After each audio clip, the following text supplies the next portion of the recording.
run.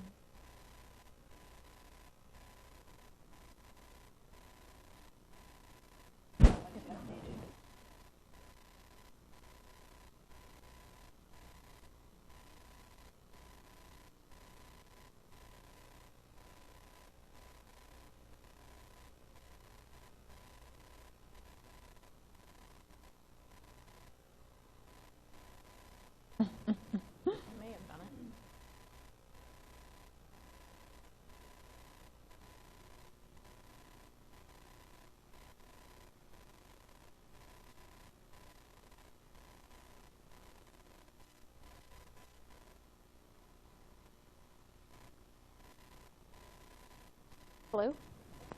Hi, I'm Gabby with ATI.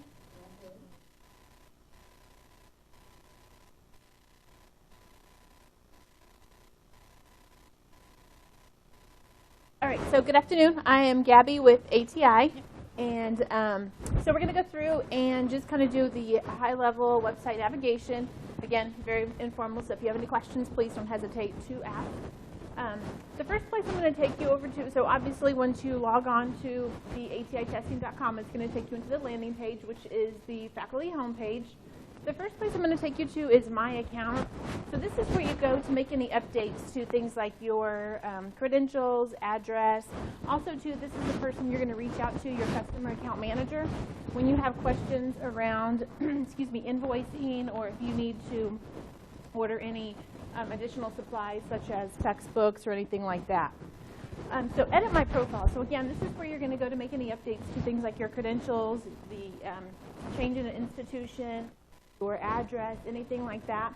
But the reason I'm specifically bringing this to your attention is because for the students, this is very important that they go in there and they make sure that their institution is correct, because maybe they've taken their T's elsewhere. This is especially important for the new students.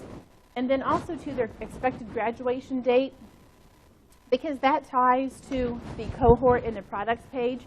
So if that information does not sync up, they potentially will not have all the products loaded that they need. So again, here the students need to make sure they have the correct institution, and then the non-degree seeking box needs to be unchecked for students, checked for faculty, and then they need to make sure that they have the correct graduating month and year. The day is not as important, that doesn't tie to anything, but the month and the year ties back to the class in the products page.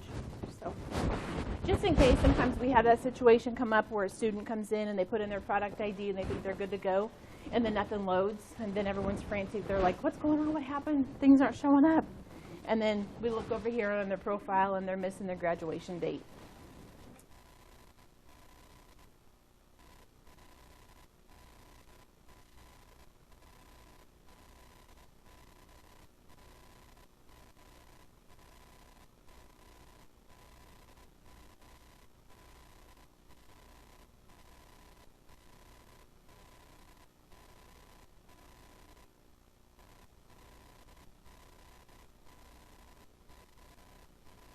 Yeah, especially for the students that are changing, then it's really important that they make sure.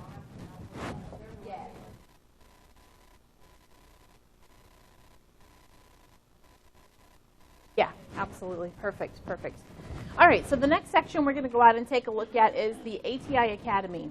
So the ATI Academy gives you, the educator, the ability to go out and take advantage of all of the online courses that ATI offers. So here, once I went into the ATI Academy, this is our ATI Academy homepage. So here, this is going to provide you with any news and updates this week. They were all having fun in Nashville at the Nurse Educator Conference. I was here. And so here, again, news and updates. Featured client courses, so these are kind of our popular courses that are being taken advantage of. And then our educator forum. So this gives you, the educator, the ability to go out and take advantage of this forum. So this is open to all of our educators across the nation, not just the educators here within your institution.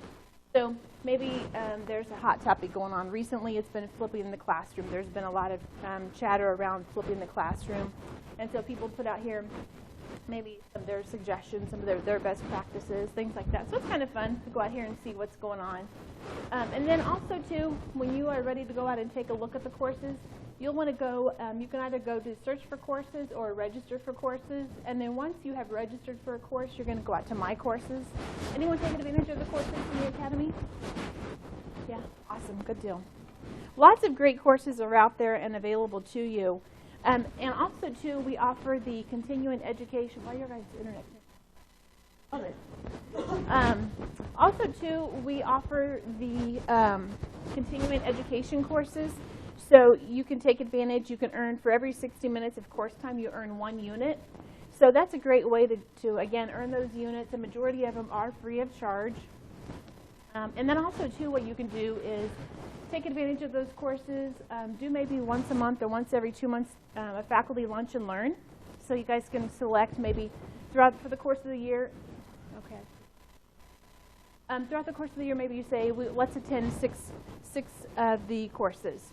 So throughout the 12 months. So, you know, you guys can maybe vote on the 5 courses or 6 courses that you want to take advantage of. And then everybody get together, bring lunch, get together maybe like in one of these rooms or lunchroom or something, and then bring up the course on your laptop, go through the course, and then once you complete the course, so obviously the certificate is going to be provided for that person who logged in. However, email us and give us the names of all of the attendees, names, address, email addresses, and we'll make sure everybody gets credit. So again, it's a great way to take advantage of earning those units, and again, the majority of them are free. So here, what I did was I filtered by category, continuing education, and it brought up, so there's a couple of pages of courses here that are available. Again, there's flipping the classroom, incivility. This has been a hot topic lately. We've had people calling in looking for courses around that. So again, definitely I encourage you to take advantage of those courses here within the Academy. Also, too, you can filter, again, by continuing education. There's some product highlight courses and integration, RN NCLEX. So have a chance to go out. The ones that are offered for a fee, I think the fee is between $20 and $30. They're out here under the premium courses. One of the premium courses that you want to take advantage of. And they're all listed here. If there's a fee associated, it's going to be listed here on the right-hand side, and then the cost associated with it. Academy?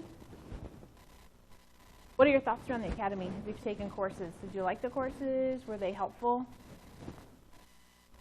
And then, too, after you complete the course, so the certificate is not going to be displayed immediately. You'll have to go through and do the little 5-question evaluation, and then your certificate will be available for you to download. So that sometimes confuses people just because of the fact that when I first went through it a couple of times, I was like, well, where in the world is my certificate? I've completed everything. It says completed, but where's the certificate? Go through and do the evaluation, and then it's in your certificate, you can download it, save it to your computer if you have an ATI thumb drive that you use, or whatever the case may be. And then you can also email it to your director so that you can get for taking that course as well.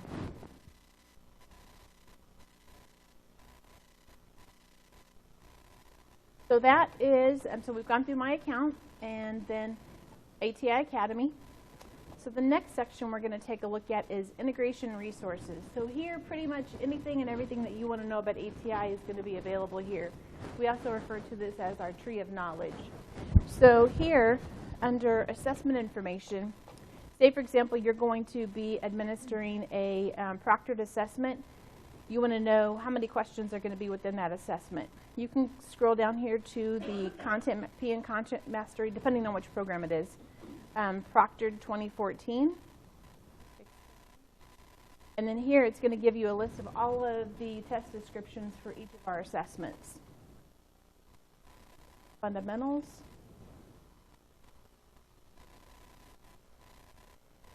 Here again, it's going to give you the description, how many items are on the assessment, and then down here towards the bottom, the number of minutes allocated to complete the assessment. So we average 1 minute per question. So this is nice, I mean, so that you can get an idea of what the proctored assessment kind of is around. Obviously, you're not able to go out and to preview the proctored assessments like you can the practice assessments. So this is helpful, again, to help you with understanding the related to that particular assessment.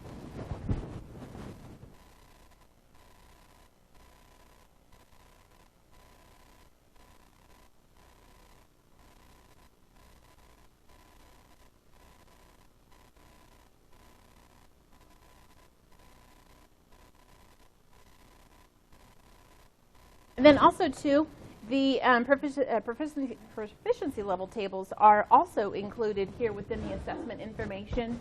So if you are, talking to your students and they're trying to figure out what are their ranges, where do they need to fall, this table is out there and available, and it includes all of the assessments, the cut scores, and then also, too, it provides you a description of each of the various levels.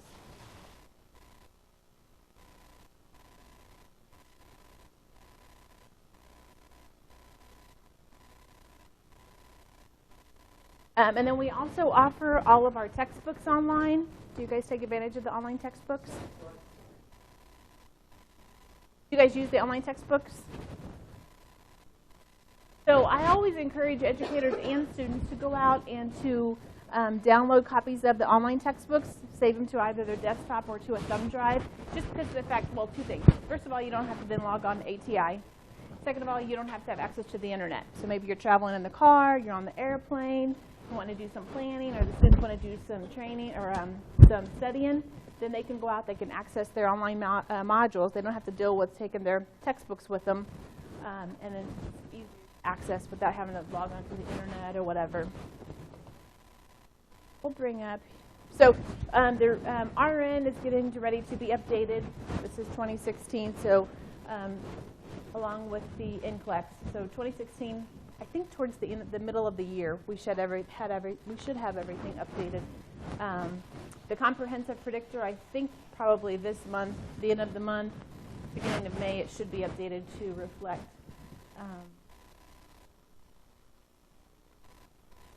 Looking forward to that.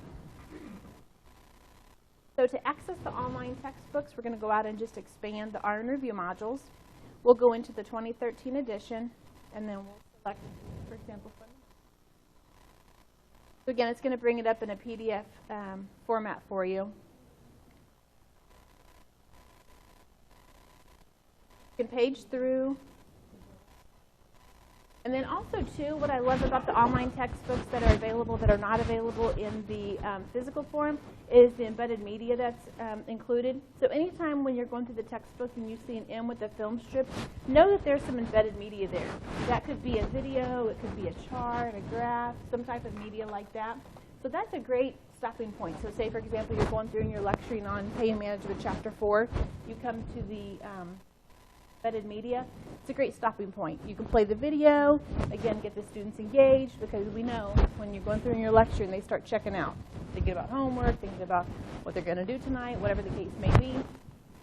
So again, you can play whatever the video or the media, launch it, and then again, get them engaged in conversation.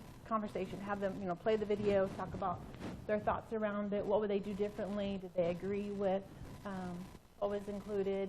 Those kind of things. So. And then also, too, the table of contents, they are hyperlinked. So all you have to do is hover over the section in which you want to jump to, so you don't have to scroll through 648 pages. Click on it, and it's going to take you directly to that section. And then here, this is a perfect example of that embedded media. So this particular situation, it is a video. And all you have to do is click on the hyperlink, and then it's going to take you, it will launch that video.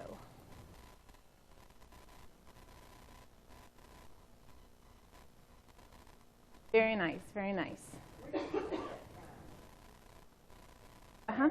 Yeah, but I'm also going to show you a place where you can access it. And what also, too, it's closed caption is available. So if the students are in the library or something like that, they can mute their speakers or whatever, and then just watch the words. I mean, everybody has earbuds nowadays, but in the event someone doesn't, and they want to see the verbiage go across, then they certainly have the ability to do so. Also, too, what we have done is all of that embedded media, we've extracted it. So again, keep in mind here is where you access your textbooks. It's RN review modules or PN review modules. And then 2013 or I think it's 2014 edition for PN.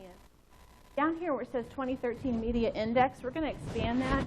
All of that embedded media that resides in each of our textbooks is listed here. So you just click on RN 2013 Media Index, and it's going to provide you all of your textbooks here, and then the media that is embedded within each of the textbooks. So for Adult Med Surg, there's 116 pieces of media. Community Health 1, Fundamentals of Nursing. Then how you differentiate the type of media is that the triangle with an arrow is going to be a video, and then like this 3D picture, so to speak, is going to be a picture, a chart, some kind of a graph.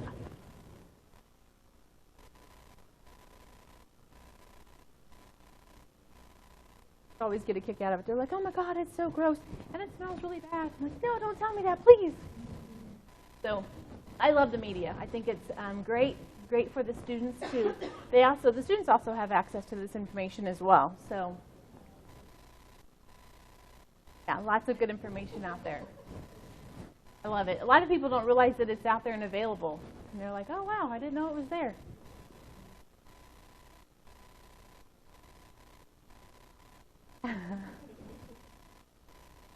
All right, so that is all of our online textbooks. Again, we have them out there for the RN and for the PN programs. And then the active learning templates, so they're out here and available to educators here in the integration resources section. Oh, that's fine. You're fine. Go ahead. Do you want to wait until the next group comes? Is there another group coming in now? No. No, not until a little bit later, or no?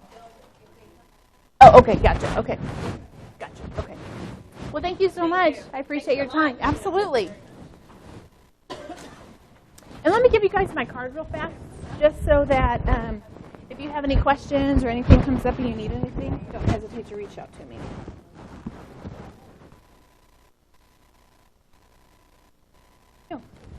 Here you go. Thank you so much.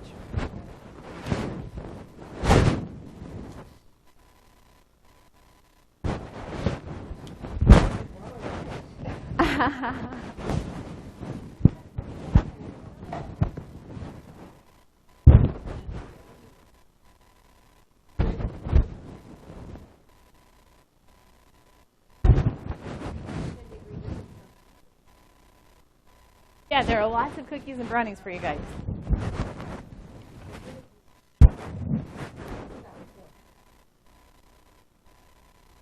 Must be where the vents are listed, or placed.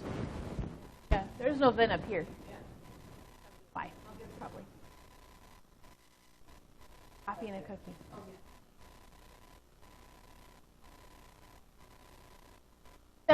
So again, the next section we'll look at is the active learning templates. This is where they are located for the faculty. So associated with every product that we have, we always provide an educator implementation guide. What I love about these guides is that, especially for the faculty, maybe you're trying to get familiar with the products or you're new to the institution, you're like, well, that's great. We offer all these products. What the heck do we do with them? How do we incorporate them? And so we provide these guides for, again, all of our products. So for this particular one I'm going to bring up is for the active learning templates. So I'm going to go ahead and just launch it.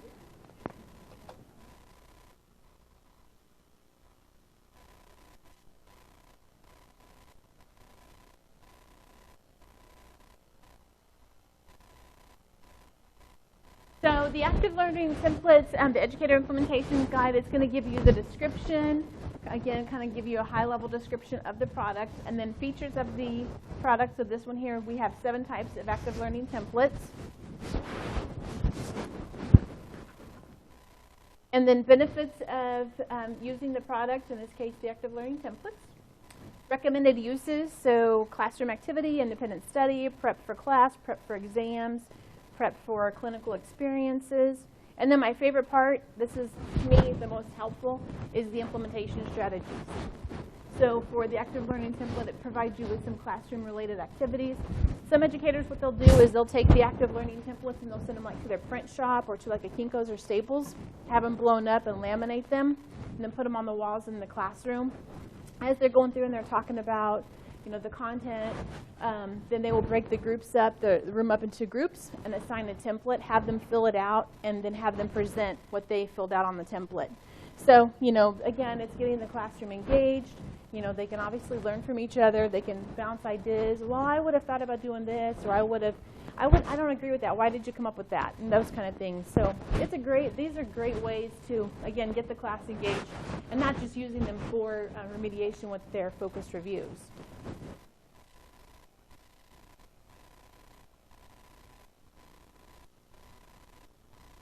So down here, so again, these are the active learning templates. So all of the products that you offer, so real life, dosage calc, pharmacology made easy, skills, we offer the educator implementation guides. So they're all embedded within each of the products. And within the skills modules also, we offer the clinical checklist. Are you aware of them out there? Okay, perfect. And then we also, with the real life, we offer lesson plans. I don't know if you guys have been in there. So out here under real life, we have, we have for each, so when it breaks it down by the content area that you, and then, awesome. Yeah, lots of great material. You know, it's like take advantage of what we've already spent time doing. Don't reinvent the wheel. Don't waste your time. If there's already something out here, you know, and again, here with an integration resource, so much information available. And especially too when you have new educators coming in, going out here, it can be very overwhelming. They're like, I don't even know where to start or even what to look for. So I always encourage educators to go out and in the products area, determine which products are available, which ones we're offering our students, and then go back out here to the integration resources and pull in those educator implementation guides and create like their own ATI folder. And then I'm old school. I love my paper. So I'm all about note-taking and highlighting and that kind of thing, again, so I can refer back to when I'm going through and I'm talking about the various products or what. So just some ideas on products that are available to provide to your students. Any questions over the guides or any questions over the material? Things ever that you're looking for that you never can seem to find? Usually proficiency level tables and topic descriptors. Topic descriptors, we have some of them out on the website. Some of them we don't. We've pulled them.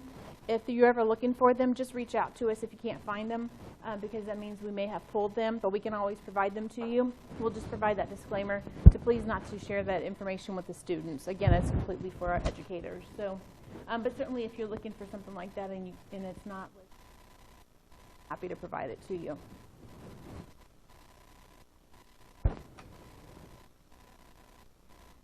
That was our integration resources. And then so our products page. So this is obviously where we spend a majority of our time and the students spend a majority of their time. So as you all know, you can select your institution and then you select your class. And then again, that's where that graduating month and year comes in to be a factor, why it's important that it's correct in the profile section, because again, it ties into that class. And then each class is assigned a unique product ID. So when all of your students come in initially, they'll need to make sure that they enter in that product ID associated with that class or that cohort. Especially it's important for those students who have left and they've come back in. And when they log in, they're going to still have the prior class's product ID. So they need to make sure that they enter in the product ID for that particular class, because maybe a prior class was not taking advantage of some of our products and now they are. So we don't want them to miss out. It'd be a little bit confusing for them. Also, too, maintaining your roster is important because of the fact that you may have students that are coming in and out. So what happens is when you have students on the roster that are not supposed to be, it takes up your booklets.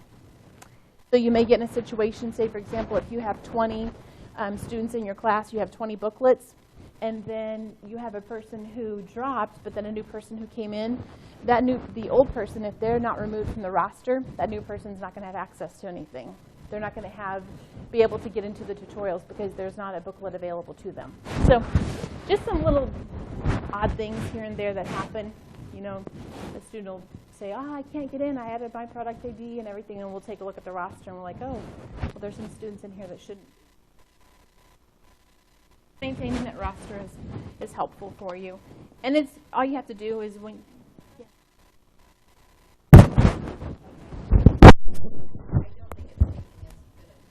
Oh, sure. No problem. Absolutely. Oh, yeah, absolutely. No problem, no problem. Sure, no problem. Absolutely. So here, to manage your roster, you would just go out to select your class. And then we're going to click on the little view roster icon. So again, that's going to bring up your list of students who have entered in that product ID. So again, if you have a student that comes to you and says, I entered in my product ID, but when I log on, there's nothing displayed, a quick check is you can go over to your view roster and see if they're showing up on this list. If they are not showing up on that list, then they did not enter in the product ID correctly. So they may have missed a digit or whatever the case may be, but that's an easy fix. Just entering their product ID and again making sure that they have the correct graduation date. And then do you guys use the Generate Memo for your new students? Do you include that in your orientation or anything? So this is great. You can, yeah, absolutely. So this is what I always encourage educators either to send it in their welcome email with their little packet of like their syllabuses and things like that, or print it out the first night of class and hand it to them, whatever you guys so choose to do. But I love this because it gives it to them. It's here. You cannot say, well, I didn't receive it. Yes, you did. So, because sometimes, we'll write it on the board or whatever the case may be, and then they're not paying attention in class, and they leave that night, and they never captured the product ID. So this is going to give you, and also, too, what I like about it is because it gives them the information up here as well. Their class that they're associated with, their graduation date. So they can kind of check, too, and make sure that everything looks right and that they are assigned to the correct class, especially if you have a couple of classes going on, and first nights can be a little bit crazy. So again, you can print that off, save it, whatever the case may be. Any questions around the roster or the memos or anything, product ID? Have you guys had problems with the students with the product IDs? No? We've had some. Gotcha. Okay. Cool.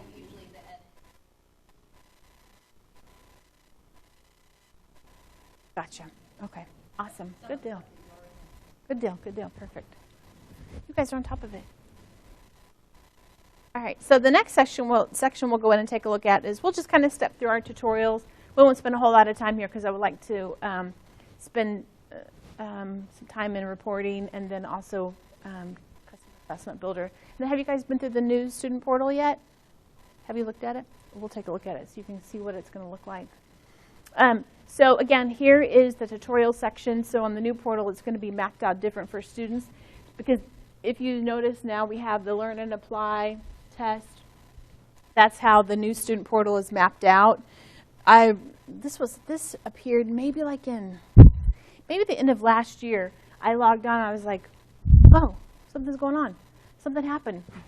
And so they had added those to the tabs. And it's to help the educators, especially who are in the midst of that transition, so that because we're still going to be living in the old world and they're going to be living in the new world. And so when the student says, hey, I logged on and I went into my Learn tab, and the educator's like, I don't have a Learn tab. What are you talking about? So now they added it so we'll know, kind of have an idea of what they're talking about. So for them, again, we'll look at it. But in the new portal, anything associated with tutorials, simulations, quiz banks, that's going to be in the Learn. Well, the tutorials are going to be in the Learn tab. Apply is going to be simulations. And then their assessments are all going to be under our test tab. So,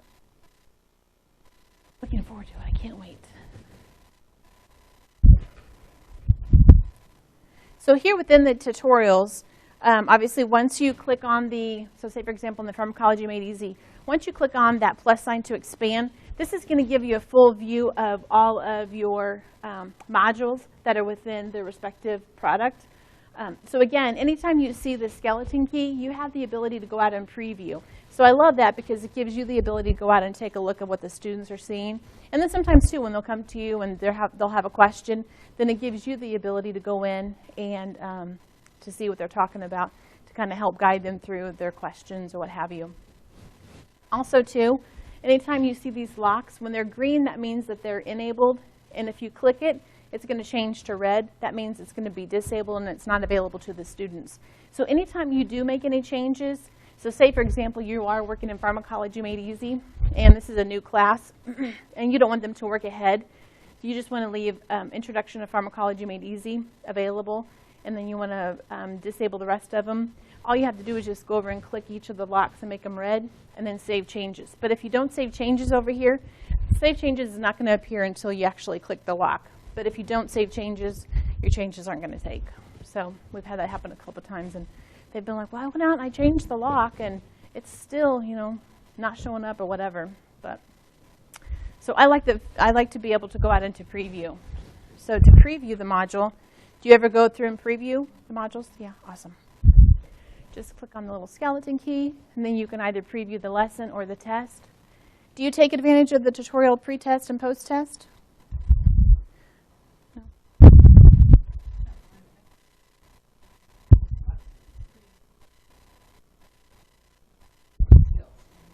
Yeah. Yeah.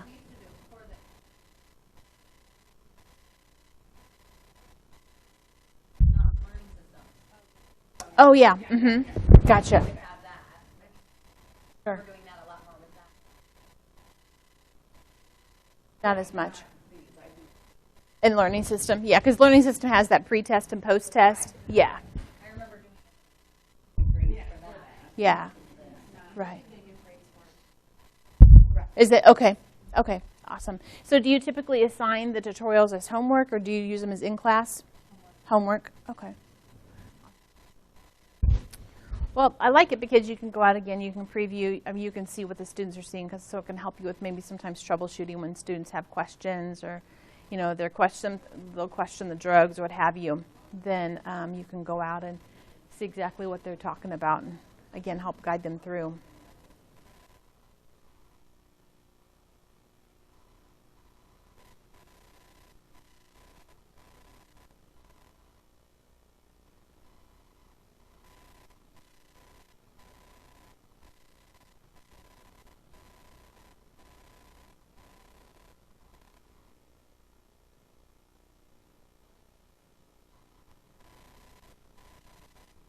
Yes, absolutely.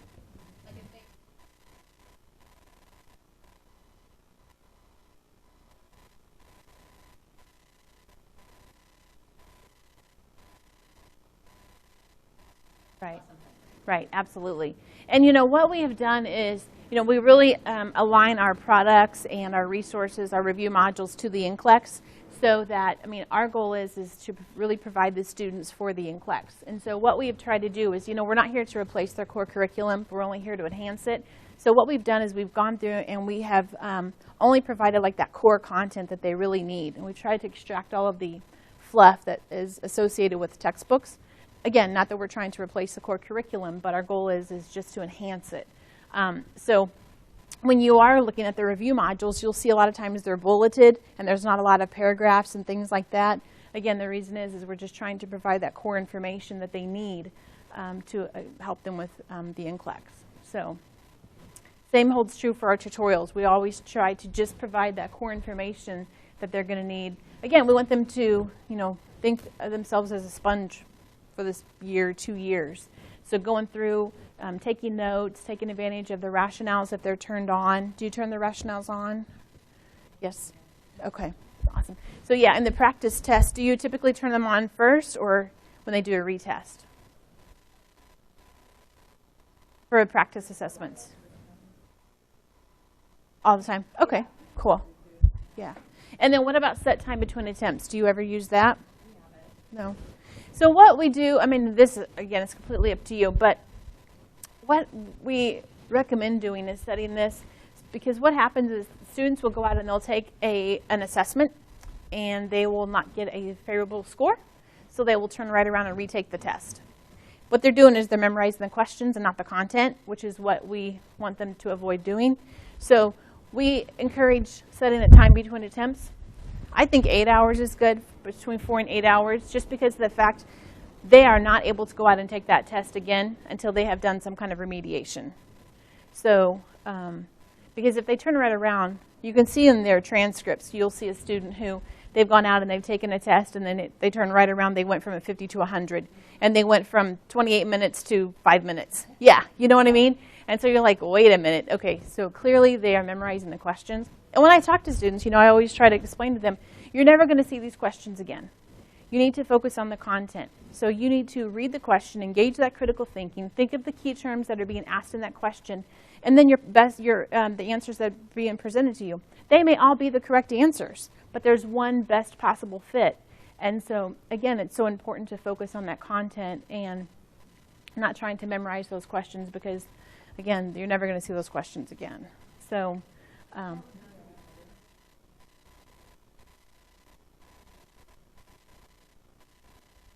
Still found students wrote down.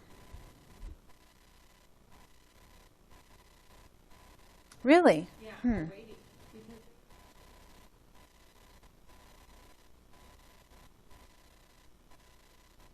Right. never high Gotcha. sometimes they're Mm-hmm.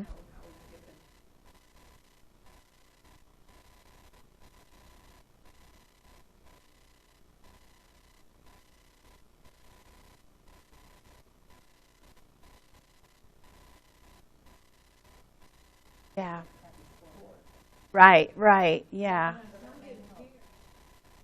Yeah. Well, and you know what? Unfortunately, and there's no help for those students, so, yeah.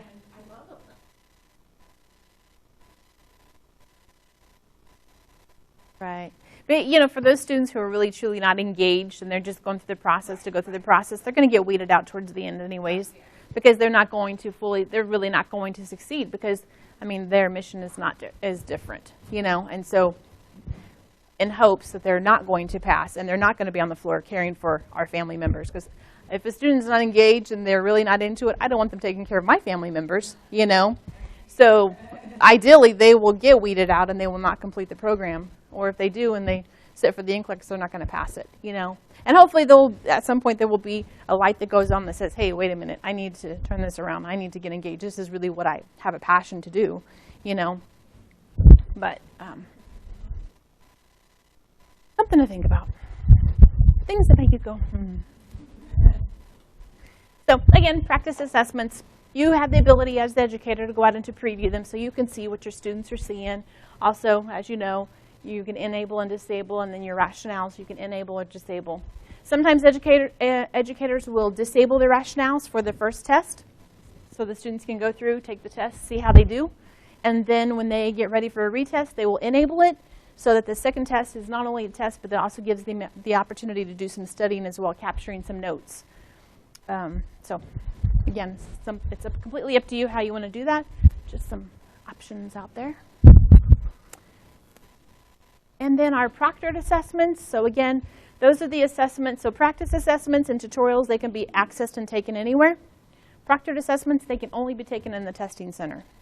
When they go into the testing center, the only thing that they can take with them is themselves and their ID.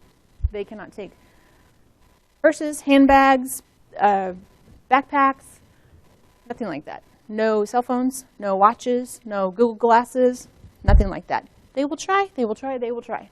And it was just until recently where they started telling us no watches anymore. That's it, because of all the smart watches and all that kind of thing. And so they've had some situations that they've had to deal with students. But so, and are you guys all pretty comfortable with the proctoring process? Okay. Have you all gone through your proctor certification courses? No. Well, no. Do you guys? You know what? And did you? I'll check. Okay. I'll check to see. Yeah. You have it? Okay. I was going to say you couldn't go through the champion training if you wouldn't have. Yeah, perfect. Would you mind tearing off a piece of paper and writing down your names and emails just so I can, and then if you don't mind including the ladies who are here, just so. I should have brought it, I forgot to print off the roster. Sorry about that.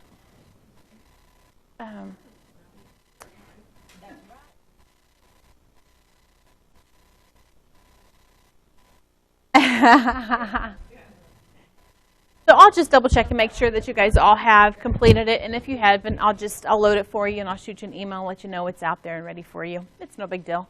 It's just that we like to have all of our proctors to go through and take the, because again, it gives you an idea of, the proctoring process, your role and responsibility. And it's important to us because for ATI, we can't be at every school every day all the time and, in the proctoring sessions. And so we really rely on our proctors to make sure that they are, the environment is safe, secure, the test, because we stand behind our test and making sure they're valid and all that good stuff. So that's why we take proctoring very serious. And so, yeah, that'd be awesome. Please, thank you. So, proctor certification. I'll double check, make sure everybody has completed it. If not, I'll just shoot you a quick little email, and it doesn't take very long. I mean, I want to say maybe 15 minutes maximum. There's a series of 3 courses in there. They don't take very long at all. So, all right. So, any questions around products? Is there anything in products that you have questions about that you've gone through that didn't make a lot of sense, or you weren't too sure how to access it or incorporate them?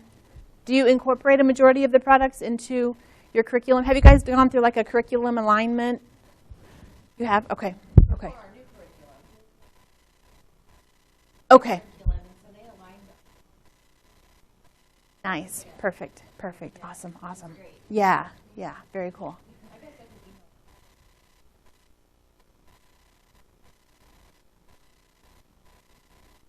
Helpful.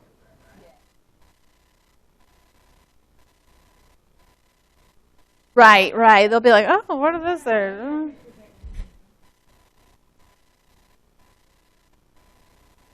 yeah.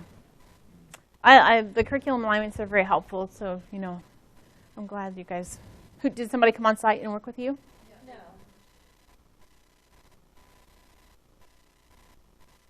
Uh-huh. Excellent. Okay, cool. Yeah, we went through that process. We revamped it, and so I have had the opportunity of seeing a couple of them, and they're very helpful. They appear to be very helpful, so awesome. Good deal. Well, we will go in. Do you want to talk about Custom Assessment Builder next, or do you want to talk about obtaining results? No preference? Okay.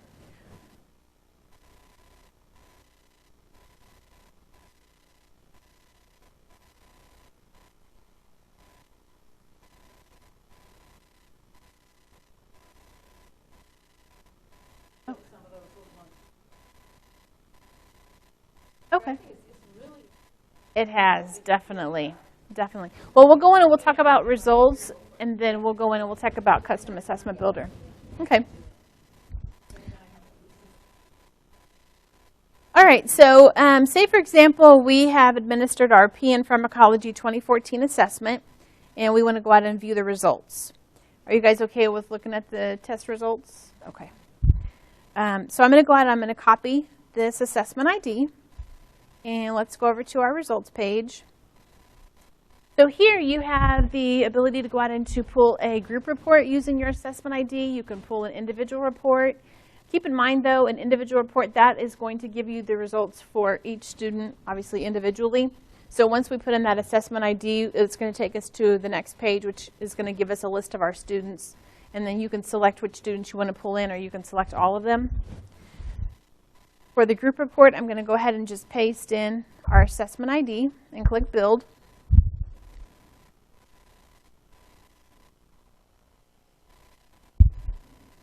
So here is our group performance profile report for our PN Pharmacology 2014. Your assessment ID, the institution.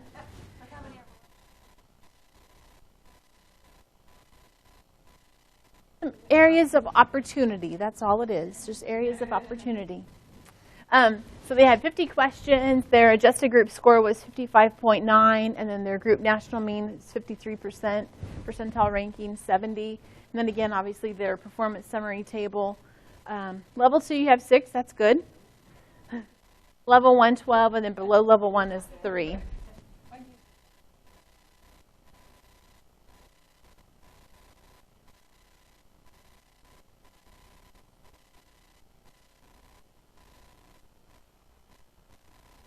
Which some of them are not. They came from like nutrition, Yeah. foundation.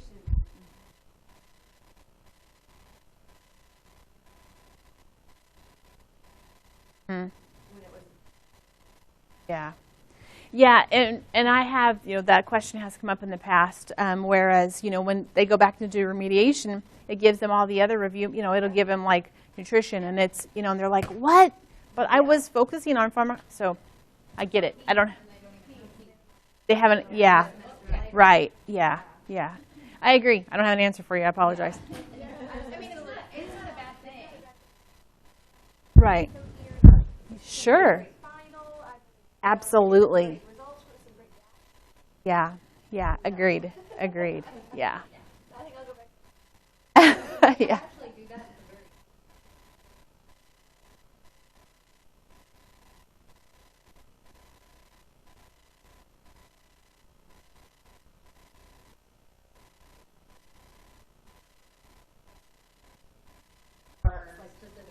To pharmacology.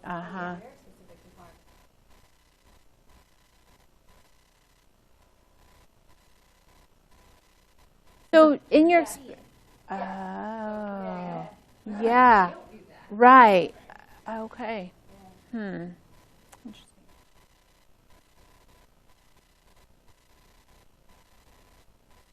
Yeah.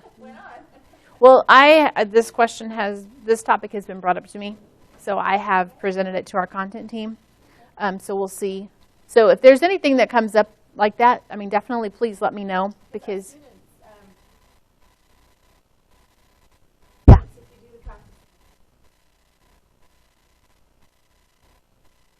Right. Yeah. Right. And that impacts their morale too, because they're like, all of this work I did and this is the result, and I studied, and now the content is not even over what I studied, I got it, definitely. Absolutely. Agreed. Yeah, agreed, absolutely. So, yeah, absolutely.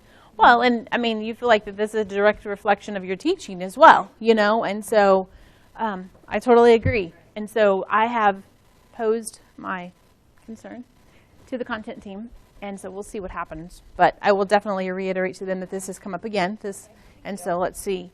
So anything like this, you guys, definitely, please don't hesitate. And even not just today, but if something comes up, and, shoot me an email, give me a call. I know Ashley, she is your CE. She's amazing, but if you just want somebody to reach out to, someone internally really quick or whatever, don't hesitate. Everybody's out and about traveling, but yeah, absolutely, yeah. Moving on now. Right. No, I understand completely. Sure. Well, it's being did. You did well. Oh, yeah. Sure. Right. Yeah, absolutely. So, yeah, and I mean, we'll see what the end result is. I have expressed my concern. Leave it at that. I'm the squeaky wheel at the home office, so just because when I come on site, and our educators are busy, they don't have a lot of time, and if something happens and, it causes some issues or what have you, I'm like, hey, wait a minute, what's going on here, So, but we need the feedback, because we can't make improvements, we can't make changes if we don't hear. So I always encourage our educators to please reach out, let us know what's going on, let us know when you're encountering things like this, because otherwise we won't know, and we'll think everyone's happy and going along, and until, at the end when you get ready to go through a review and re-sign the contract, and then they're like, well, this and this and this, and you're like, well, wait a minute, we didn't know about what was going on. You know what I mean? So I always like to avoid those kind of conversations. So I like to nip things in the bud up front, so you can go on and do what you do best, and not have to mess with our silly stuff. So And then also too here, it breaks it down further for you. It gives you that subscale area. So again, this is from a group perspective. So this really helps you with understanding how the group performed, and then maybe those areas that you want to tweak and add a little bit more emphasis on, or maybe talk to the students about it. Obviously, this was not a good example, but no, hey, it's.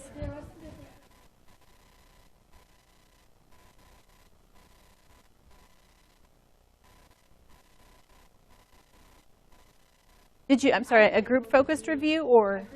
Perfect. Yeah. Mm-hmm. Awesome.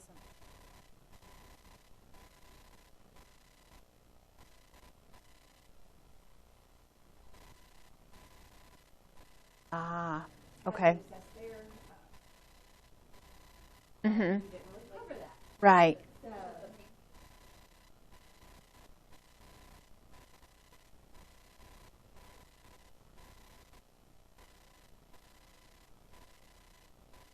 Right. Yeah.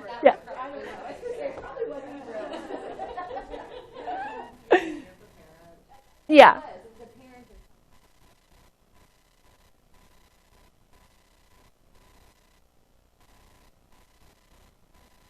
Mm-hmm. Yeah.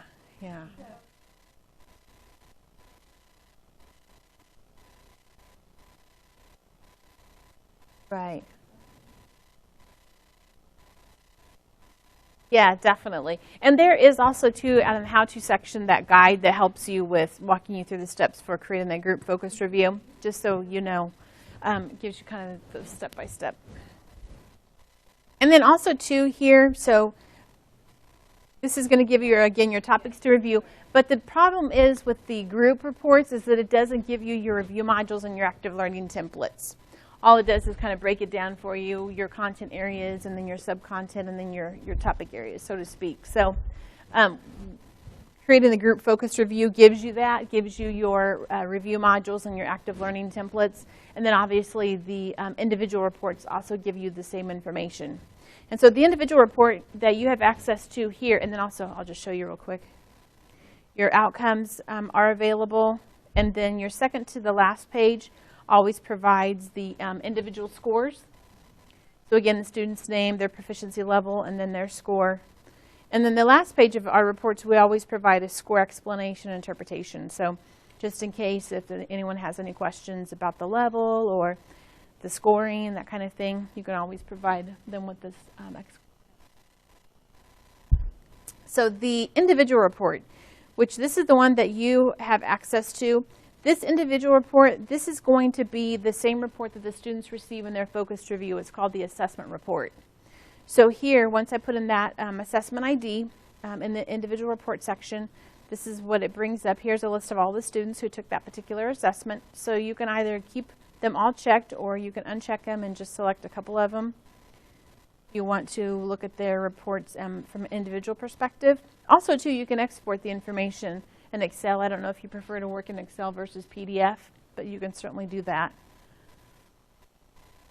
So again, this is going to give them their scores, their performance within each of the content areas.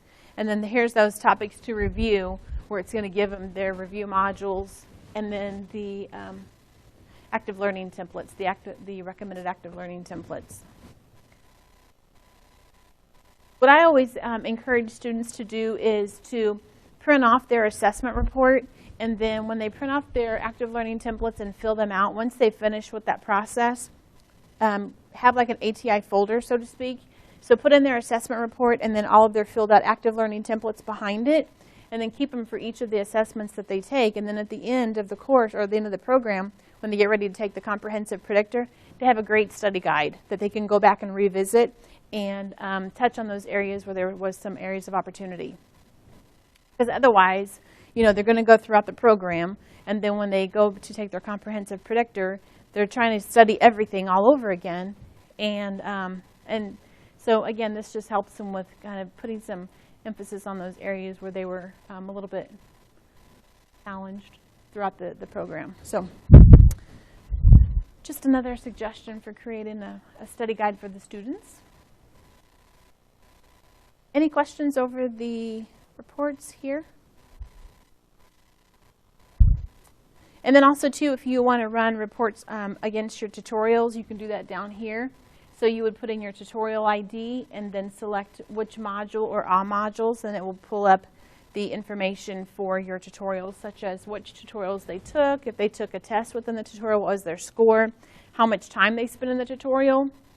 So if you assigned a module as homework and you said, you know, I need for you to go into area management of skills modules, I need for you to spend 1 hour, have that completed by Wednesday, you can go out and run this tutorials report to see the time that they did spend in that module and if they did complete the 1 hour minimum. So these reports are good. Also too, the report wizard, this tab is going to give you the ability to print reports, the same reports, but you're going to go about it a little bit different. So you're going to go out here, you can select either a group report or an individual report. Also, you can go out to access the individual transcript if you're going to meet with a student and you want to talk about how they're doing in the program and address any concerns that there may be. But this is going to give you the option to go a little bit different way. So you would go out and select if it's a group report, and then you would select your assessment that they took, and then build your report that way. You guys use the quick reports or the report wizard more? Yeah, me too. I feel like the report wizard, I mean, to me it takes a little bit too much time. Do you ever use the reporting dashboard? No? The reporting dashboard, it is in beta, so my disclaimer is it runs a little bit slow, but I love the details, how it's laid out. It's much more, in my opinion, easier to follow, easier to read. So we're going to go out here and we'll click on Go. So over here, you're going to select, obviously, here's your institution, and then you will select your class.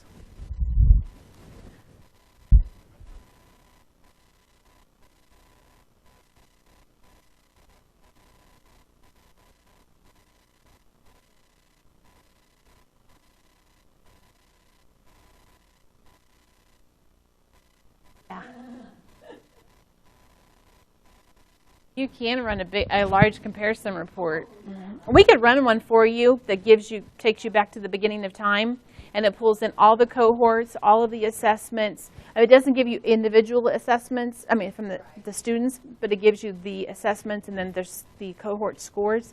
It's alarming. Sometimes you'll look, oh my gosh, look how far we've come, how much we've progressed, you know. So we can always run that report for you if you ever want us to. So. Yeah, absolutely, absolutely.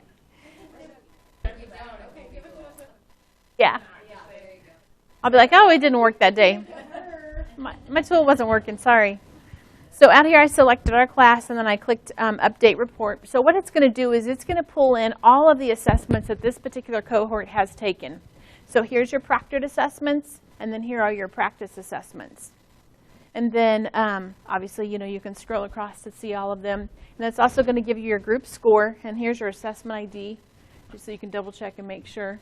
And then here's your score on top. But you can also hover over the bar to get a few details of the assessment, such as again, the score, and then the number of students, and then the test date. And then you can click on the bar to bring up the details of the assessment. Again, it's the same information that's on the group report that you pull in quick reports, but again, to me, I feel like it's a lot easier to read. And I'll be glad once they get it pushed out to full-blown production, because I like it. I like them. I'm not a PDF person. I don't like PDFs. I feel like they're not easy to follow. So I don't like PDF. I'm an Excel person. I love Excel. So, but my major's in business. So, yeah, I'm all about Excel and formulas and all that kind of silly stuff. So, when I was in my master's program, and you know, there were some who were geared towards other things, and we were in statistics, and I was having fun with all the formulas and the pivot tables, and they're like, "Could you do ours for us?" And I'm like, "No, are you kidding me?" But so it's fun to me. I enjoy the Excel documents versus the PDF stuff. So, anyways, So here are the details of this particular assessment. Again, here's our group size, our number of questions, our score, and then here again, here's that proficiency level table. And then here is our major content areas. So it breaks it down by your content area, again, your number of questions, or your number of items, and then your score. And then what you can do is you can drill down even further. So you can export this information and print it out. You can print out your major content, your subsections, your topics to review, individual, your question analysis. So I'm going to go through. Unfortunately, so the only difference in these two is on the group report, it provides everything in that one PDF, versus here you have to, select each one individually. But typically, I don't do anything with the outcomes when I'm running reports.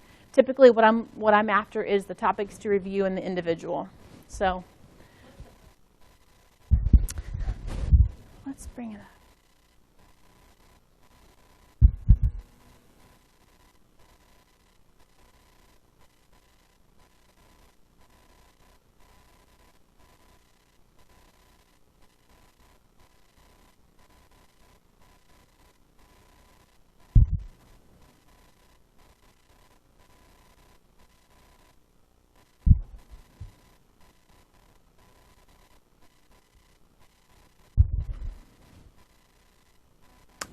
So it gives you, so in your coordinated care, advanced directives section, description, legal responsibilities, whether they answered it correct or incorrect.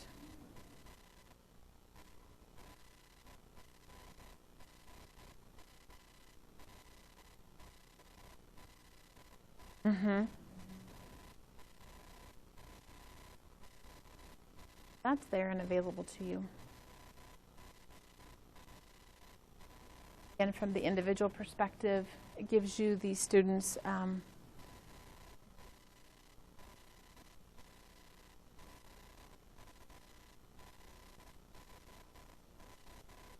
then also to provide you with their proficiency level. Which I like this. I like this report. Because on the group report, it'll give you the proficiency level, but I don't know, for me I like the look and feel of it much better.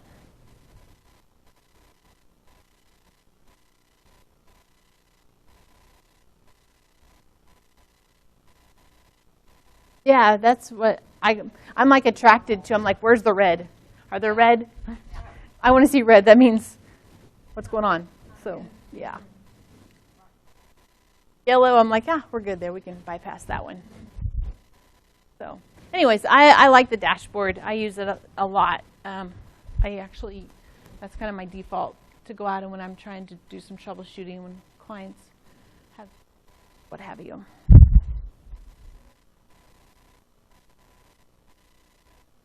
This is. And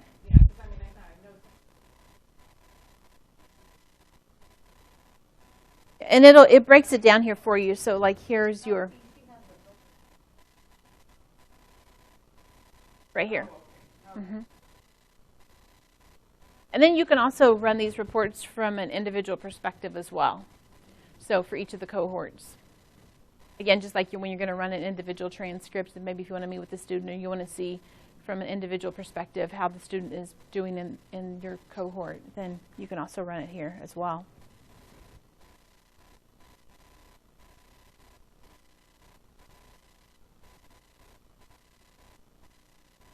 I like this. It gives you a nice at-a-glance view of how the students are doing. So I'm going to tell you, though, the tutorials and the remediation, it does not perform ideally right now just yet. So just a little disclaimer there. I know that these are things that they're working on to get it into the final production phase, but for just your general information, details, and things like that, I love it. So any questions around results?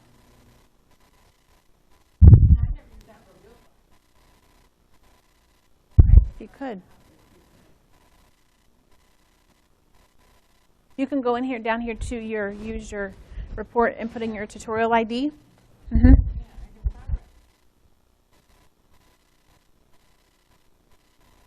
Yeah. Right. It would, absolutely. Because when you're looking at their transcripts, you have to go through all the material. Yeah. Yeah, you end up with 105, 200 pages, you know, depending on how many students and where they're at in the program. So,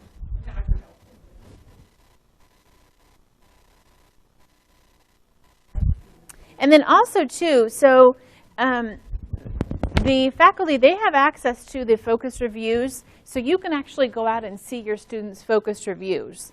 Let's see here. Bring this up. So here we will select our institution and then our class.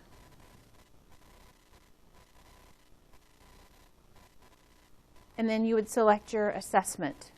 You don't have to select your assessment, but if you don't, then it's going to bring up the whole list of all the assessments for all the students. Is there a particular assessment you'd like to take a look at? Okay. I'm ADN this time.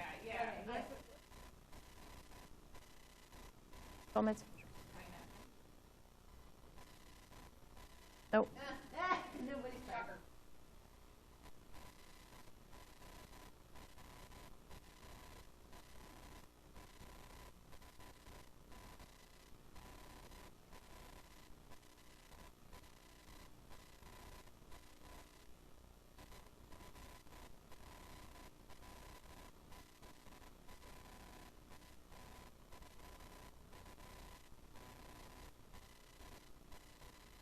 So this is ADN.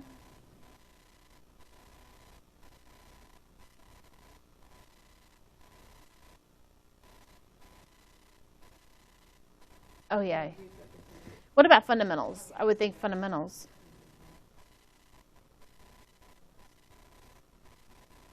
Oh, yeah, okay. Leadership.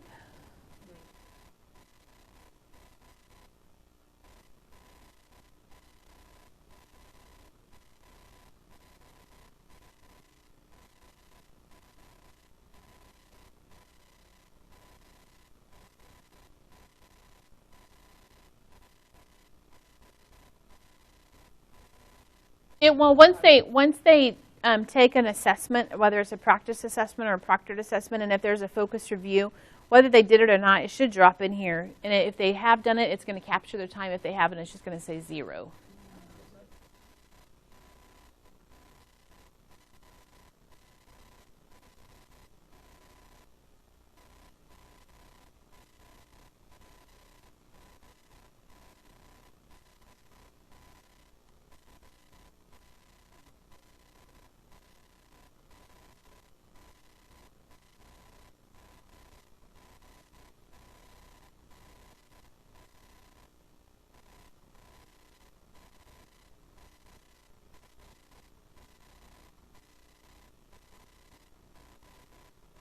Oh, wait a minute. Why did it bring up all classes?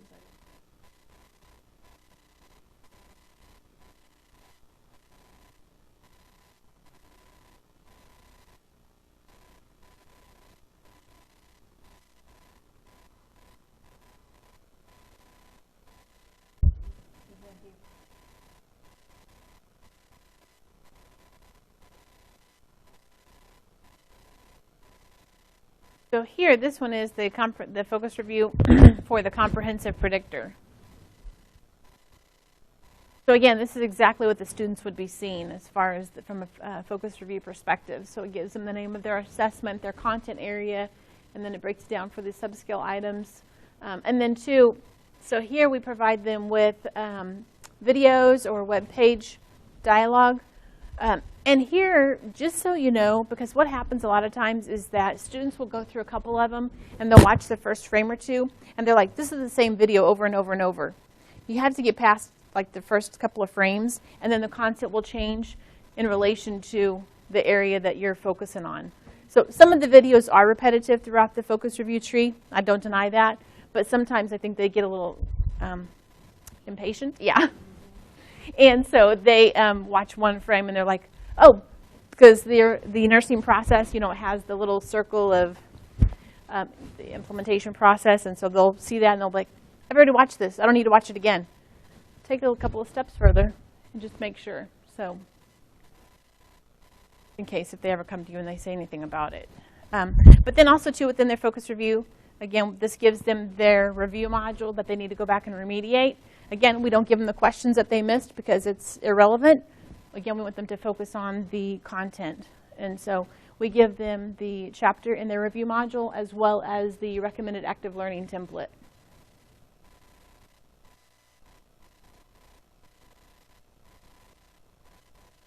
Everybody, you know, and you're not the first one to tell me that.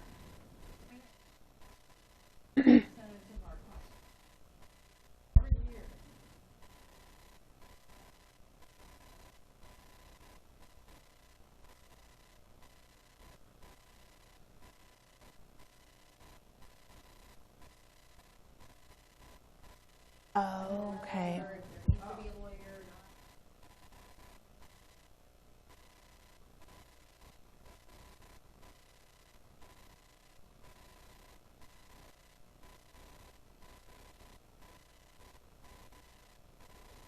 Mm-hmm.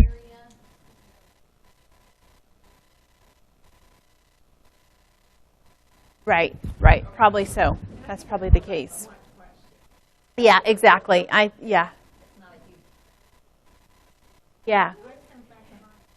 You know, and I've had a couple of, when I've gone to a couple of schools and they've said this, they're like, why is it this question? Why do we keep missing this question? I'm like, I don't know. I would love to know. I wish I had access to some of these assessments. Yeah, there you go.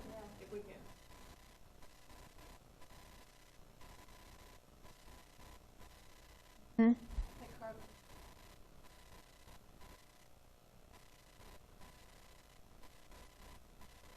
What do you guys think of real life? How do you like it?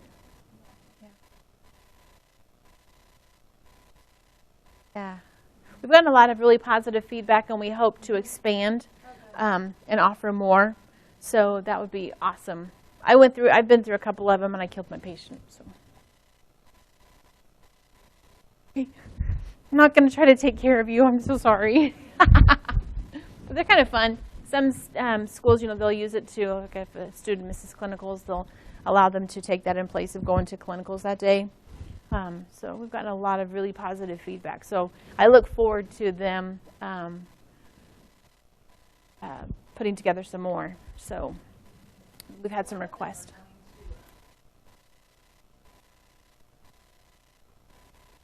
Yeah. Yeah. Right. Yeah.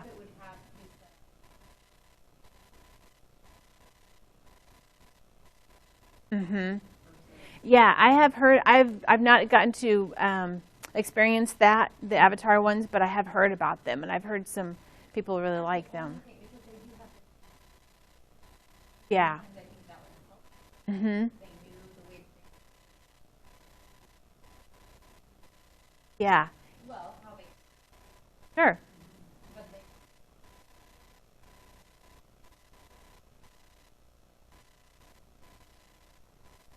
Yeah.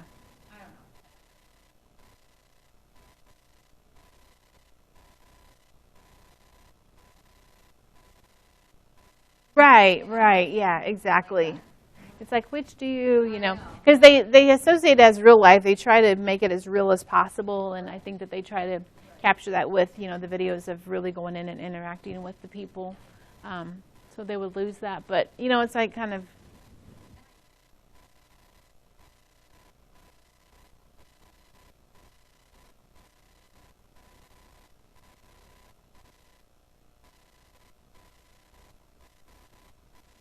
awesome, awesome. So focused reviews. Any questions over the focused review? Is there anything that you'd like to look at? So again, this is the same, the focus review is the same as what the students would see. So you have access to it. So we will pop over into Custom Assessment Builder. So we're going to access Custom Assessment Builder from going into the products page. And under Select Activity, we're going to access Custom Assessment Builder.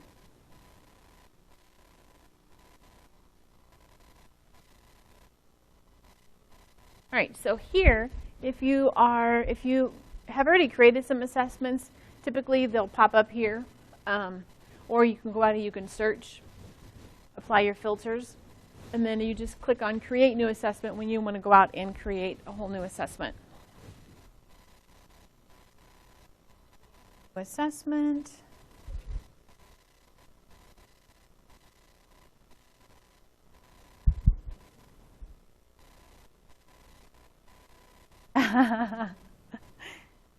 Irritating that I have to go through that process. I'm like, ugh. When I set up my institution, can it just...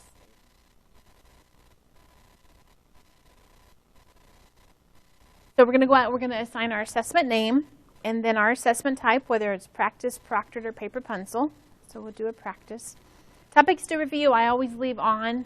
And then forward only, again, that's if you are wanting to give that student the experience of when they're taking the NCLEX where they can only go forward and they cannot go backwards to revisit their questions. And then calculator, I always leave the calculator on. Again, we want the students to get comfortable with using the online calculators because when they sit for the NCLEX, they're not going to be able to use a physical calculator. Most of them nowadays, they all use the online and they're fine with it, but I just like to make sure that it's available. And then here, this is where you're going to define who has access to your assessment. So the default is me only, and then of course your director has access. If you're working with a colleague together, you guys are working on certain content area and you want to share your assessment with them, you can certainly do so. Or you can share with everyone here within your institution or your consortium. So completely up to you. I always go with me only. And then we've changed the default. So in the past, it was always all active in future classes. Now with the new CAB, we have the default, the specified classes. I always go back to all active in future because I want to be able to use my assessment. Once I've spent the time of creating it, I want to be able to reuse it. So I'm going to go out here and say all. I'm going to go ahead and say yes. Then I'm going to click continue. So here, same situation as before. As you're progressing through creating your assessment, if you get interrupted, you don't have time to finish it, save and continue later so you don't lose the work that you've put into it thus far. I'm going to go ahead and click continue. So here, this is going to give you your bank of questions. So we have 3,182 questions available to us. The max number of questions that we can pull in is 250. So you can go about it one of two ways. Say, for example, if you did filter on a certain content area and it brought in 200 questions, you could add all the questions at one time and you don't have to go through and select add, add, add. But if there are some questions here on this page that you do want to add, you would just click add to assessment. You can also add a custom question. Just keep in mind when you add your custom questions, you're going to have to go from start to finish. So your questions, your outcomes, your rationales, your answers, all that good stuff, you have to provide all that information. And then over here, you can select, so your default is going to be your ATI, whether it's RN or PN bank. And then if you have any custom banks that you have created, you would select from here in the drop-down. And then here's all of your filters. So I always think big initially, broad, shall I say, and then filter down to get more granular, because the more filters you pull in, the fewer questions you're going to pull back. So I typically start with my clinical area. Example, maternal newborn. And that's going to pull in 226 questions. So if I want to, I can pull in all these questions right now. Because they're under 250, I can do add all questions. Or I can go through and select from those choice of questions that I want,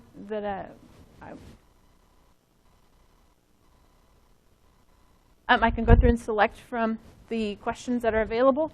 Or I can say, you know what, I want to continue filtering. I want to search on a key term. I can type right. So you can search a key term, click apply, and it's going to bring me back 37 questions in maternal newborn related to labor. So again, you can really make these assessments your own. You can play with these filters. Before, I don't know if you guys ever experienced this, but before, whenever you filtered multiple times and you were in and out, then it started just coming back with 0 questions. So I think they've fixed that little issue, and because I've been able to play with the filters, and I've not ran into that. So definitely think broad initially, and then play with your filters to, kind of drill down so you can maybe further define the questions that you're wanting to pull in.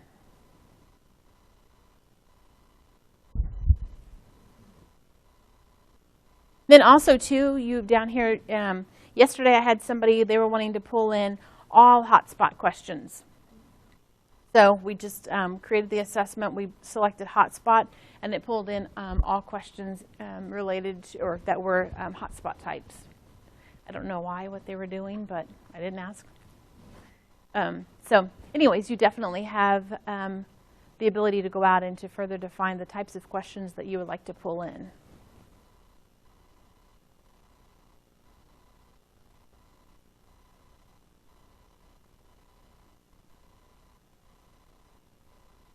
I have heard that, yeah.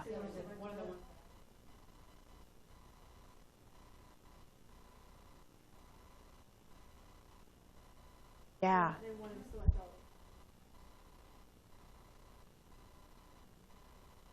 Yeah. And I feel like the multiple response are harder. Yeah.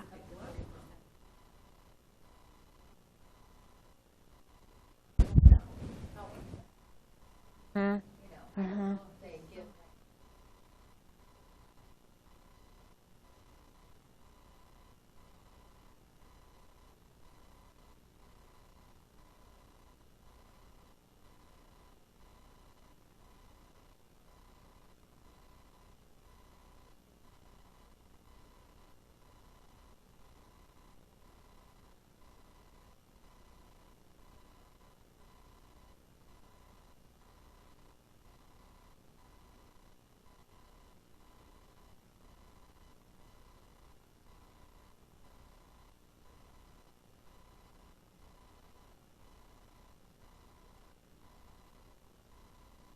Oh, yeah. Right.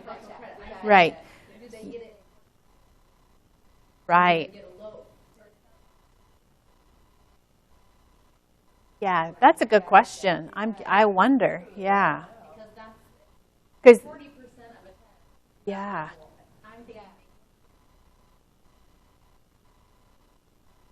Right.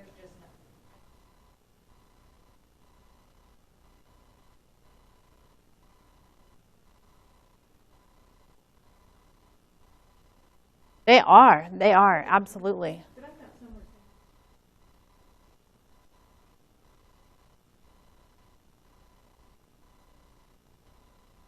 Mm-hmm.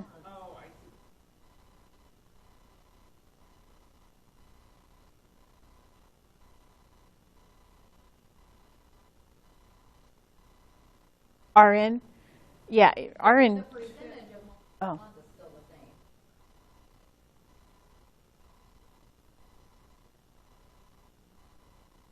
And I've had a couple of students who came back and they told us that they were, so this was in December that they told me that there was a huge number of like maternal newborn questions around OB, that kind of, they said a majority of them were. And I was like, are you serious? That's bizarre.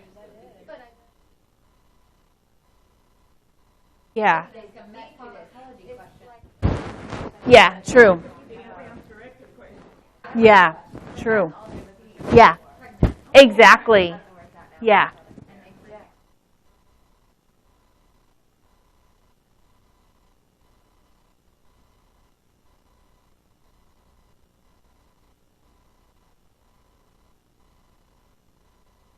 Mhm. Yeah, true. Yeah, absolutely.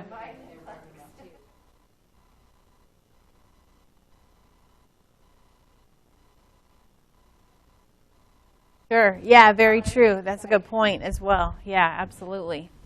So,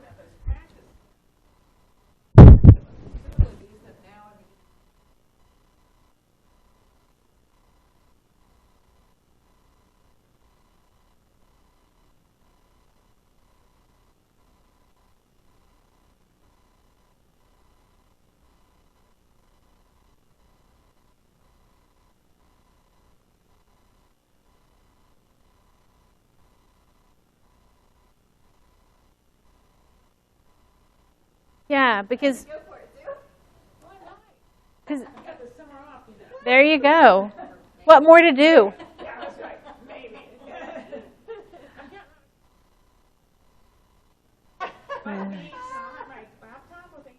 Nice. I was going to say, only you would be excited to do that. Right. Not by the beach, I am. Right, exactly.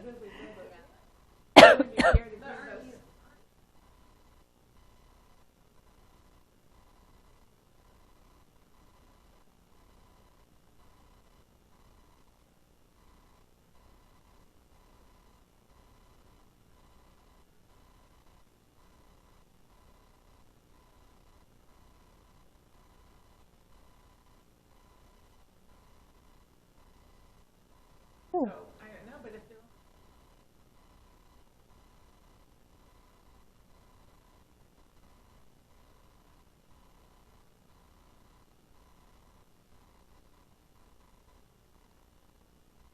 Mm. Mm-hmm.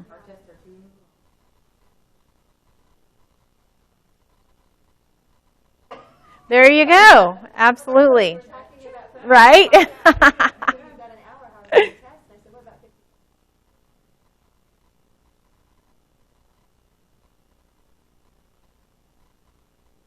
Nice. Nice.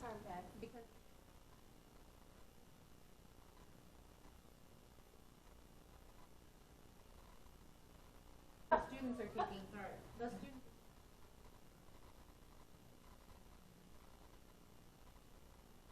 Is it?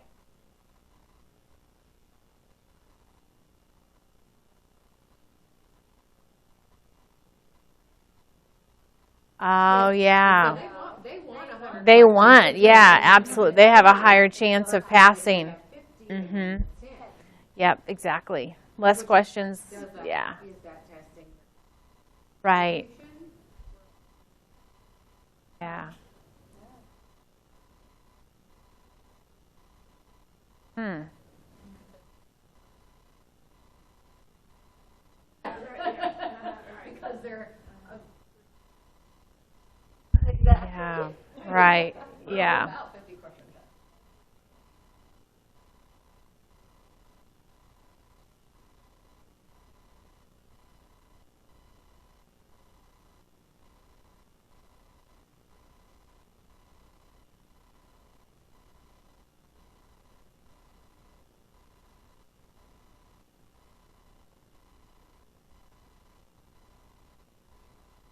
Uh-huh.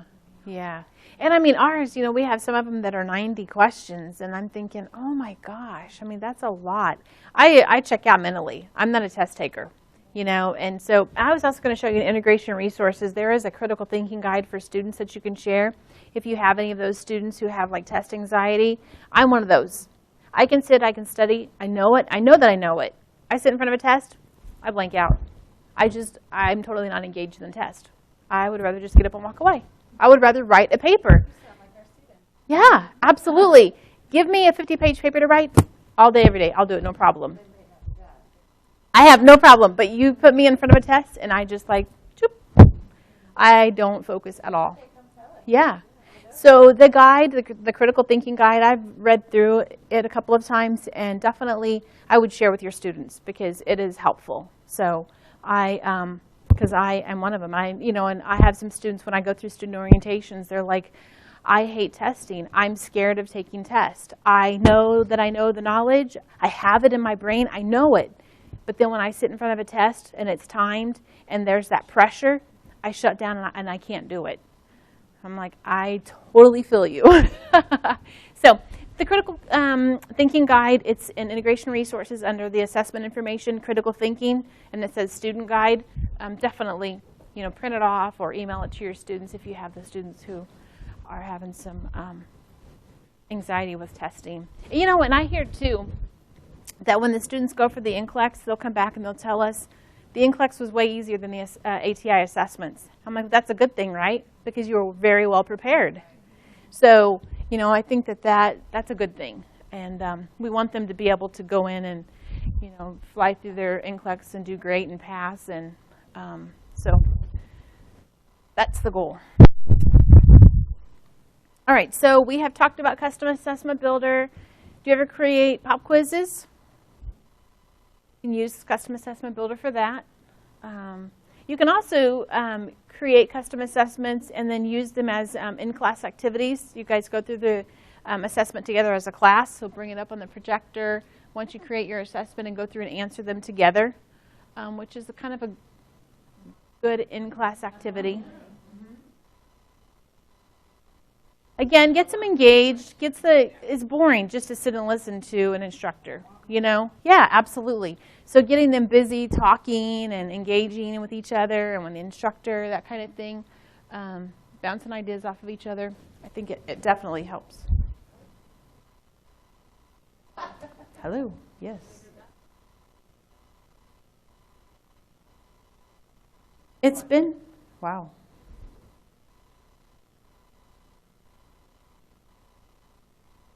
Maybe I'm talking louder? No? All of a sudden now, all right. So,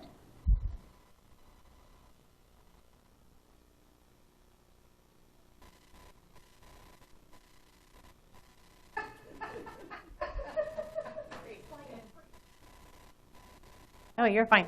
So now I'm going to log off, and now I'm going to let me turn it down. This is good. Maybe it might capture me now, you think? It's been capturing you. I can, You there's good? a little bar over there where you can see. Okay, cool. So the next thing we'll go in and we'll take a look at is I will log on as a student so you can get an idea of what the new student portal looks like. That, I may have to.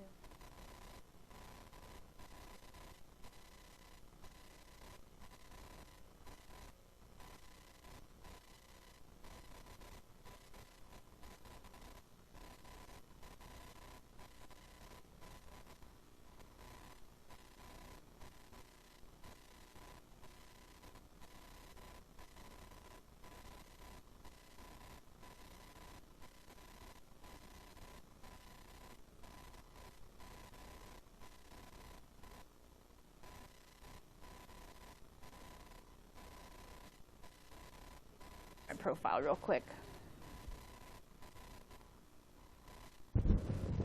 I don't see this little, oh yeah, it wasn't moving. Okay.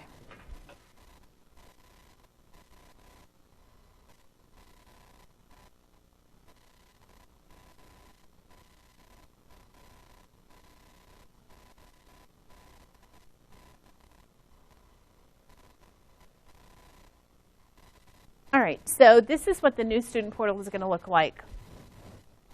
So when they log on to their account, this is going to take them to their landing page or their home page. So they have, there will be a section provided to them that's going to give them any news or updates that are taking place with ATI. Also, too, there are times we take the servers down for maintenance. So those will be, the banner will be displayed here as well, so that in the event they're doing any late homework, they will be aware that the website may not be available. Also, too, any recent activity within the last 30 days is going to be listed here. So, if, for example, if they are taking, this is my student test account, so please don't laugh at the scores. So, in the event they've gone through, maybe they've been working on a tutorial or a practice assessment and they didn't complete it, they can always go in from here to resume where they left off. So they don't have to go all the way back into my ATI and pedal through all of the various tabs. They can go directly to it. So that's what I love about the recent activity. It kind of gives them an at-a-glance view of what they've been working on within the last 30 days.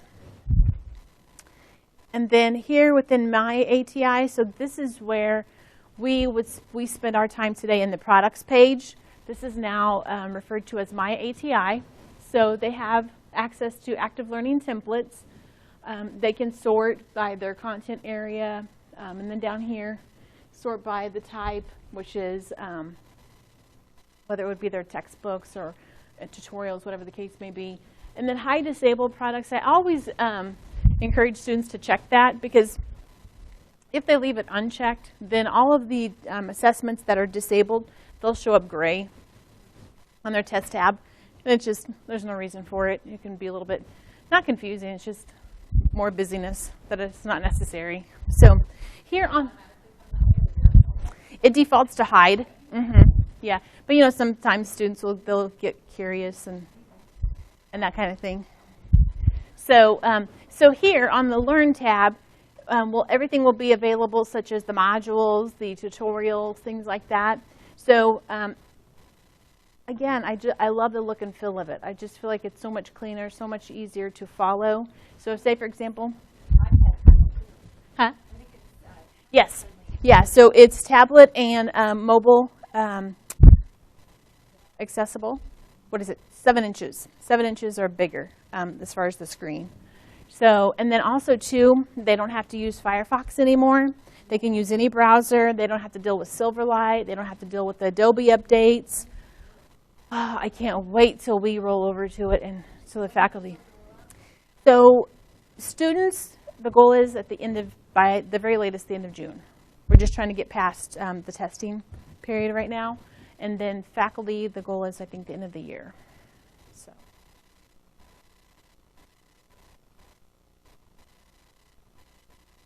Everything will carry over. And it's going to be a hard switch. So when they leave on Friday, it's going to be the old world. When they come in on Monday, it's the new portal.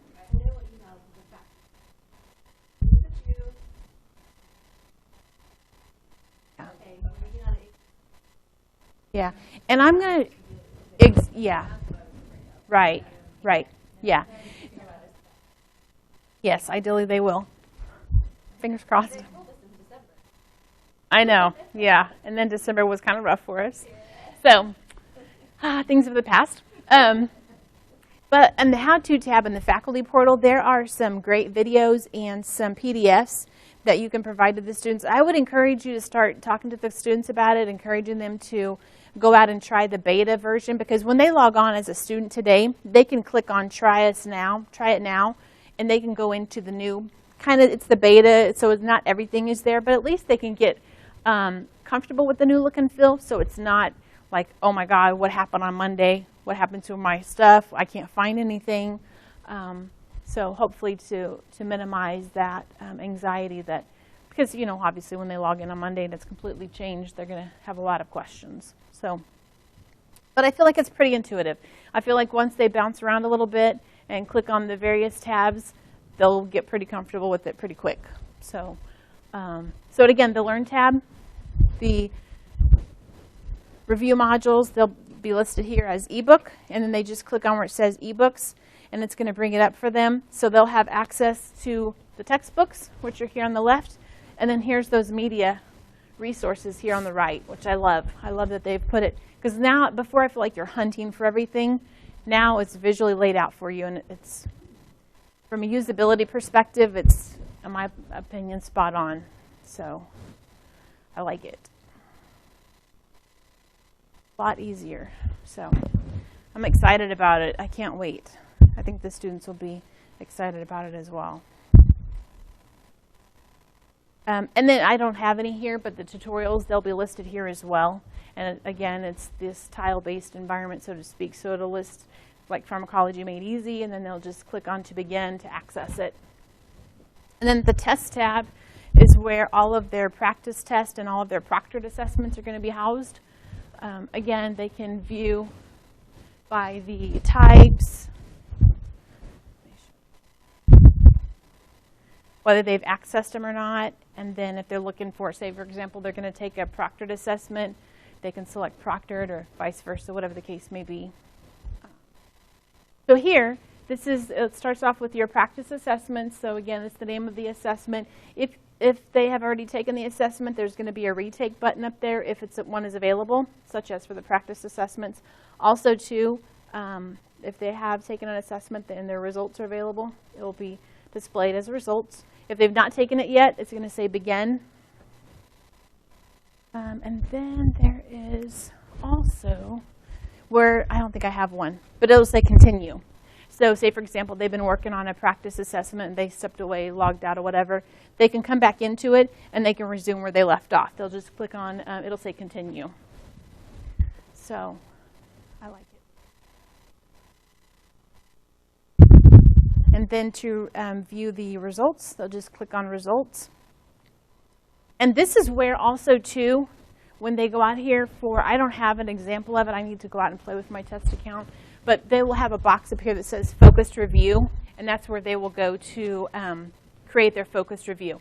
So they'll click on focused review, and then it's going to take them through that process of selecting their topics to review, whether it's the all of them or the percentage that they want to pull in.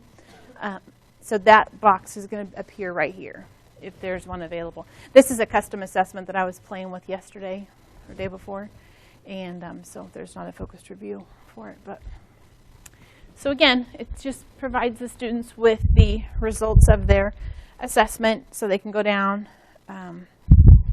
drill down further to get the details of the assessment and their scoring, which obviously I did not do very well.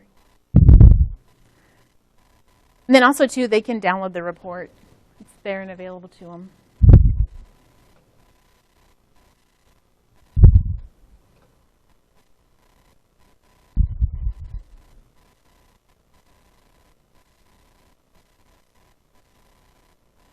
And then my results, so this is where they would go.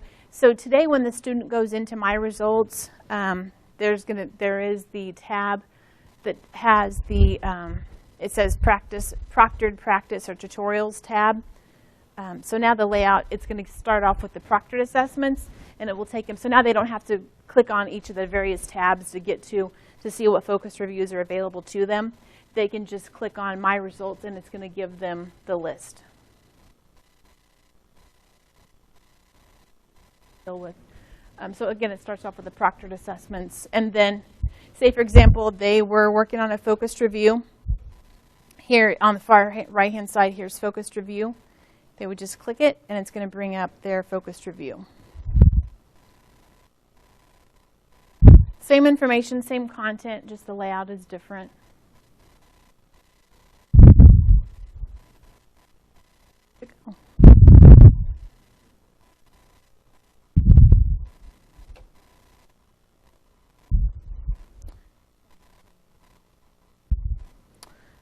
All right, so here is my focused review for the Art Nutrition 2013 assessment. And then here is that assessment report. So this is that report I was telling you about that I always encourage students to go through and print off, which it's the same as the individual report. And check off, their content areas as they complete them, and then use that to create that study guide. And then choose topics. So this is how they would go about, again, defining what types of which types of missed questions that they want to pull into their focused review. Again, they can choose from all missed topics, or they can choose, say for example, they want to pull in all the questions where they scored below 80%. Then they would just put in 80 and click on apply.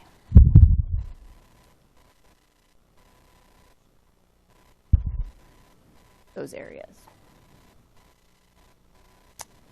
And then they can also export the information. But again, here are the review modules, and here are the active learning templates that are available to them. Do your students usually print them out and handwrite them, or do they do them online and then save them to like their computer?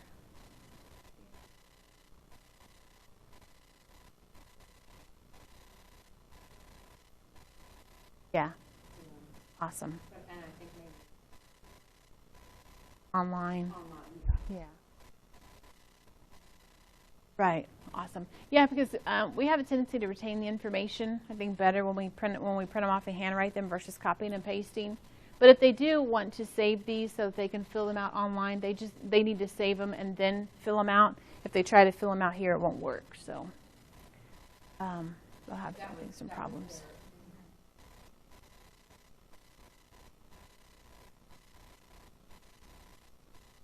Yeah. Yeah. And two, it's like when you have your active learning template here in front of you, you can go through and, walk through your review module that's online.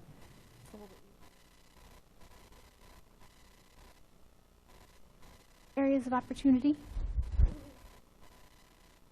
So that is where they would go to access their focused review. And then they have a help tab. Again, that's going to give them the various videos and PDFs and things like that to help them with the navigation of the new website. So when we do roll out the new website, they still have access to the tutorials and to the PDFs to help them with getting familiar. So if they do get lost, say for example they're at home doing some homework and they're trying to figure out where something is at, they can always pop over to the Help tab. Also too, our chat feature, they can always reach out to our customer service as well as you can. Customer service team, I love the chat feature. They're available from 7 a.m. to 7 p.m. Monday through Friday Central Time. And they are typically very responsive and helpful. So if they get stuck on anything or if you get stuck on anything, they're certainly more than happy to assist. And then for students, today where it's my account, edit my profile, now it's going to be, for example, Leslie L's 80's account. That's where they would go to make their changes to institution, their expected graduation date, things like that. They would just click it and then it brings up the list and then they would edit the section that they are wanting to make changes to.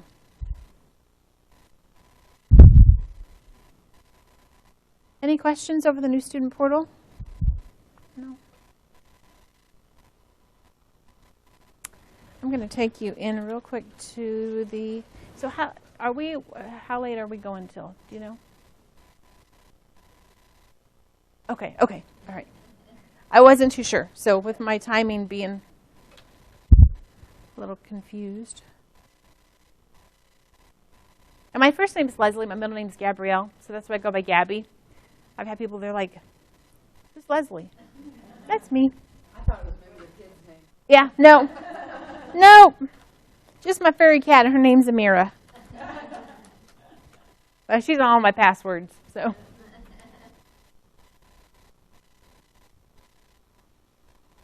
So I'm going to take you over. So this is the faculty portal, and oh, why does this look different all of a sudden?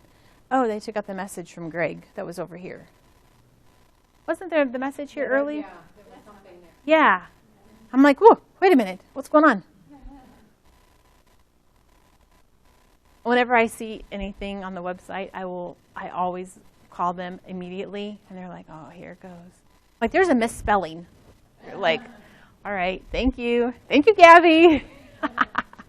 Or one time they put the incorrect date on the banner, and it was like midnight, but I just so happened to get on the website, and you know, I will do that off and on, and I was like, there's a misspelling, the date is wrong. So I called, and they're like, why aren't you asleep? I'm going to check out the website, make sure everything's the way it should be.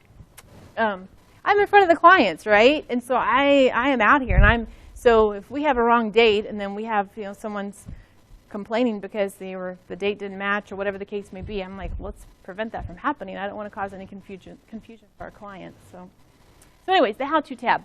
So again, out here, this is for what I refer to as the old world. These videos here, but what I was suggesting you do is might share these new student portal videos and PDFs with the students now, just whenever, maybe like towards middle of May or end of May or whatever. Again, just to kind of get them familiar with the new look and feel of the portal.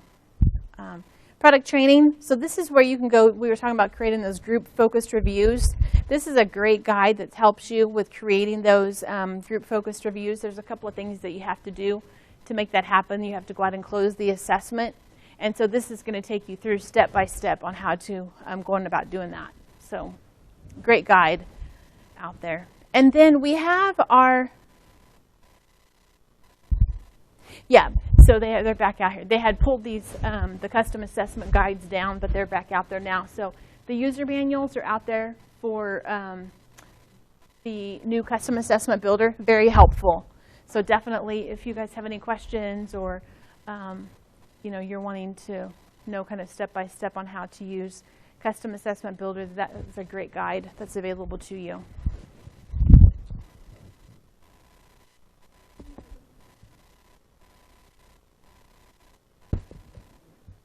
And then too, just keep in mind we have the product highlight videos around, again, the products, and then also there are some around reporting, and things like that. So again, definitely, if you have some time, you can go out and take a look at those videos.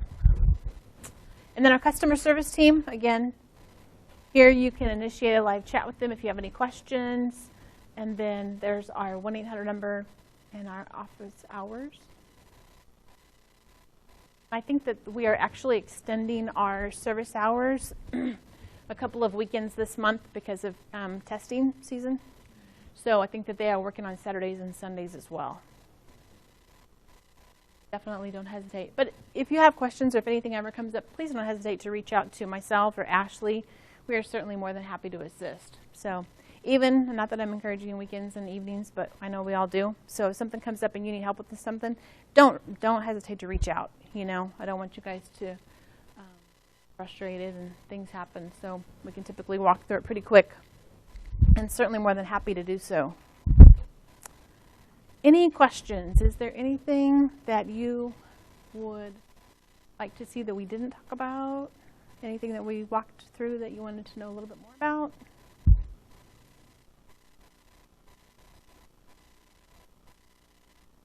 Everyone's like, no, it's Friday.